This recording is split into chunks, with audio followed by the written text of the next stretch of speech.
नहमदुहु व नुसल्ली अला रसूलिल करीम अम्मा बाद। मैं असदुद्दीन ओवैसी, जिसे लोकसभा का रुकन मुंतखब किया गया है, अल्लाह के नाम से हल्फ उठाता हूँ कि मैं भारत की आइन पर जो क़ानून के मुजब तय पाया है एतक़ाद रखूँगा, उसका वफ़ादार रहूँगा।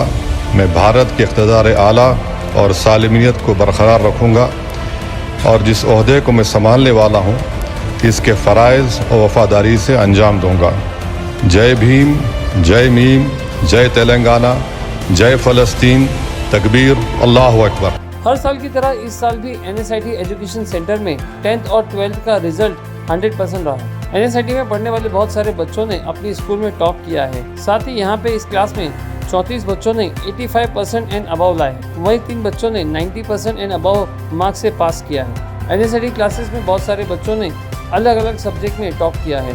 NSIT एजुकेशन सेंटर की कोई दूसरी ब्रांच नहीं।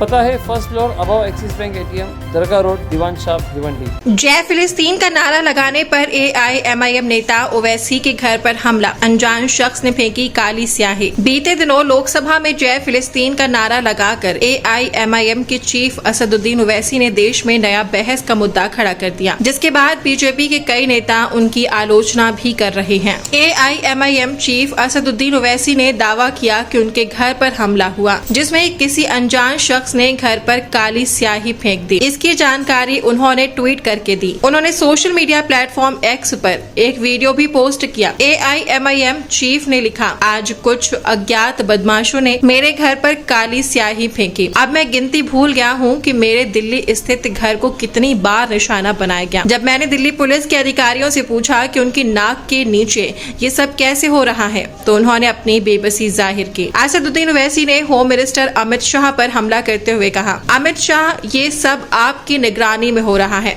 ओम बिरला, कृपया हमें बताएं कि सांसदों की सुरक्षा की गारंटी होगी या नहीं। मेरे घर को निशाना बनाने वाले 2 कौड़ी के गुंडों से मुझे डर नहीं लगता। सावरकर जैसी कायरतापूर्ण हरकतें बंद करो और मेरा सामना करने के लिए हिम्मत जुटाओ। स्याही फेंकने या पत्थर फेंकने के बाद भाग मत जाना। आज सुबह पार्लियामेंट सेशन के दौरान ओवैसी ने मीडिया से बात करते हुए क्या कुछ कहा, आइए सुनते हैं। देखिए, मेरे घर पर ये पहली मर्तबा नहीं हुआ है। ये कम से कम 10 से 15 मर्तबा इस तरह के वाकयात हो चुके हैं और ये इसलिए हो रहा है क्योंकि देश में जो नरेंद्र मोदी की सरकार है और खुद प्रधानमंत्री इस तरह के लोगों को रेडिकलाइज कर चुके हैं।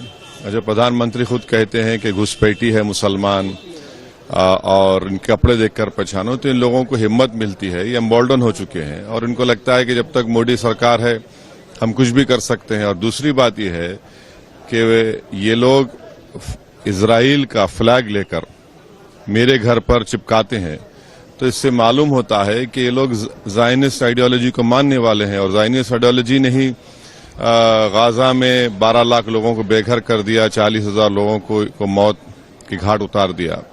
तो ये सब चीजें हो रही हैं और अफसोस ये है कि जो दिल्ली पुलिस के हेडक्वार्टर के सामने मेरा घर है, इलेक्शन कमीशन ऑफ इंडिया मेरे पड़ोसी हैं, और उसके बावजूद भी एक शख्स आकर इंस्टाग्राम पे जो प्राइम मिनिस्टर का DM लगाता है वो वीडियो बनाकर कहता है कि ये घर ओवैसी का है, और उसके 10-15 मिनट के बाद ये लोग आते हैं।